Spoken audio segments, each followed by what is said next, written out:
Laga yang sempat mengundang kekecewaan supporter tanah air akhirnya menjadi pembuktian timnas Indonesia U20 kala berhasil membungkam India dengan skor 4-0. Indra Syafri selaku pelatih kepala kembali melakukan perubahan susunan 11 pertama di mana Ikram Al-Ghifari yang sempat menjadi andalan di dua laga sebelumnya kali ini berada di bangku cadangan dan dipercayakan kepada Arta Wiguna. Baba Jardim yang diparkir kala menghadapi Suriah kembali mendapatkan kesempatan duet bersama Tony Firmansyah di lini tengah. Sementara Chance Raven akhirnya mendapatkan kepercayaan tampil sejak menit pertama sebagai ujung tombak skuad Garuda Nusantara.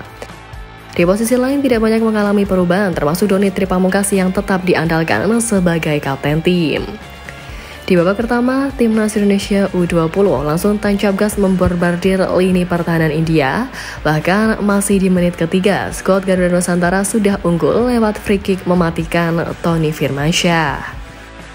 Tak berpuas diri unggul 1 gol, skuad Garuda Nusantara terus menggempur pertahanan India.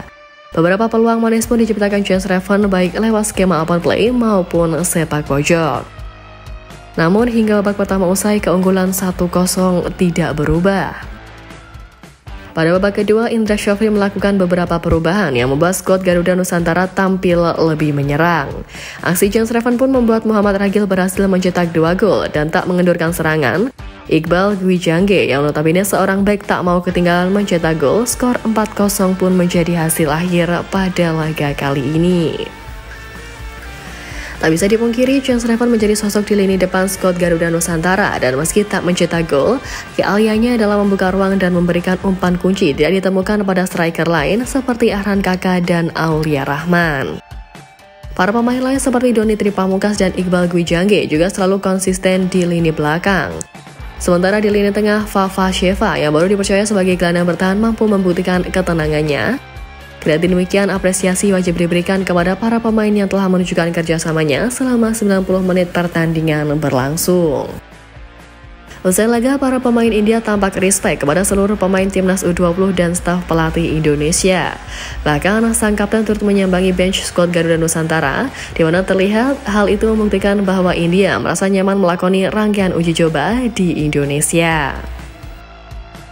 Tak hanya itu, tradisi menyanyikan lagu Tanah Airku pun tak ketinggalan dilantangkan oleh seluruh pemain dan supporter yang hadir di Stadion Gelora Delta Sidoarjo. Chance Raven dan kawan-kawan tampak berkaca-kaca usai mendapatkan dukungan penuh dari para supporter Garuda. Bahkan India yang masih berada di pinggir lapangan pun tampak takjub dengan tradisi yang dilakukan oleh tim merah putih tersebut. Satu hal yang pasti, kemenangan atas India pada laga uji coba terakhir kali ini menjadi modal positif bagi timnas Indonesia U20 untuk membangkitkan motivasi jelang Piala Asia U20 2025.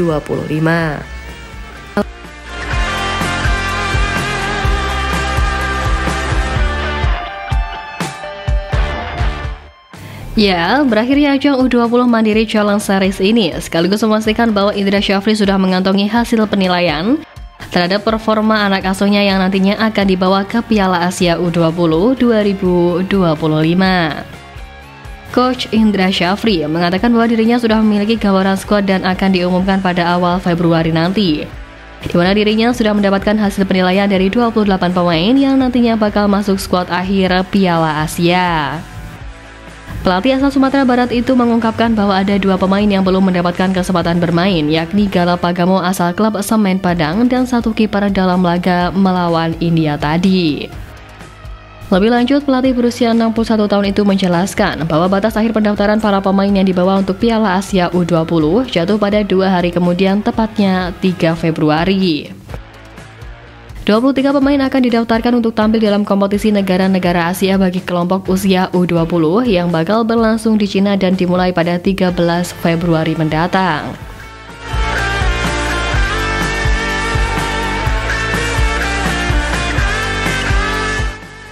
Nah, setelah memastikan bakal mengumumkan skuad final Piala Asia pada awal Februari nanti, Coach Indra Syafri juga masih mencari informasi terkait calon lawan di ajang bergengsi Asia level U20 itu.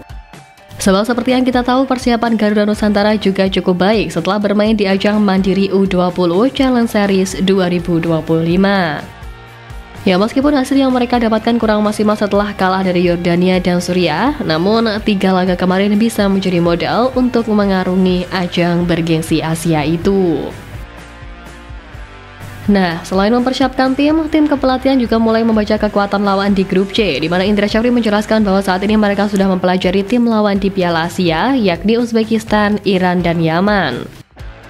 Dia masih menunggu tim lawan mengumumkan skuad final di turnamen tersebut, dan saat ini tim pelatih masih mencari semua data dari calon lawan Garuda Nusantara. Tanggal 3 Februari menjadi batas semua pemain untuk mendaftarkan pemainnya, dan ini akan ditunggu oleh tim kepelatihan termasuk informasi terkait tinggi badan dan beberapa data yang akan menjadi bahan analisa.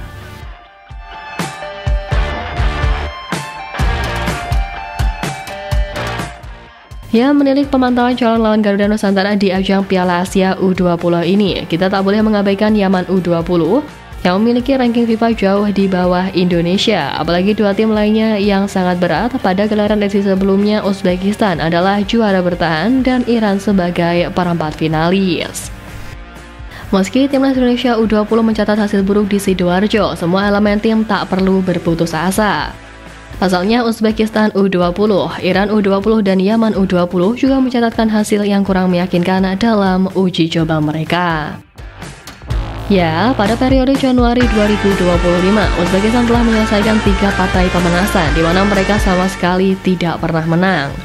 Hasil terbaik Uzbekistan ketika bermain imbang tanpa gol dengan Suriah U20 pada 17 Januari. 2 pemanasan lainnya sang juara bertahan ditundukkan Arab Saudi U20 dan Qatar U20 dengan skor identik 0-1, yang mana kedua negara ini juga akan berkiprah di Piala Asia U20 nanti. Nah, untuk Iran U20, timnas dari para negeri mulai ini 2 kali menghadapi timnas Cina U20 pada akhir tahun lalu dengan kekalahan 0-1 dan 0-2. Sementara Yaman U20 masih sekali latih tanding melawan Irak U20 dengan skor kalah 1-2.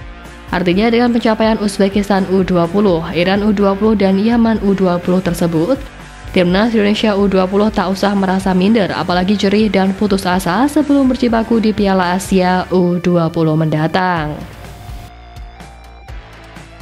Uji coba adalah pemanasan untuk melihat kesiapan sebuah tim tampil di ajang sesungguhnya. Termasuk timnas Indonesia dan 3 calon lawan di Piala Asia U20 pasti berbenah diri. Masih ada waktu untuk jadikan tim lebih baik.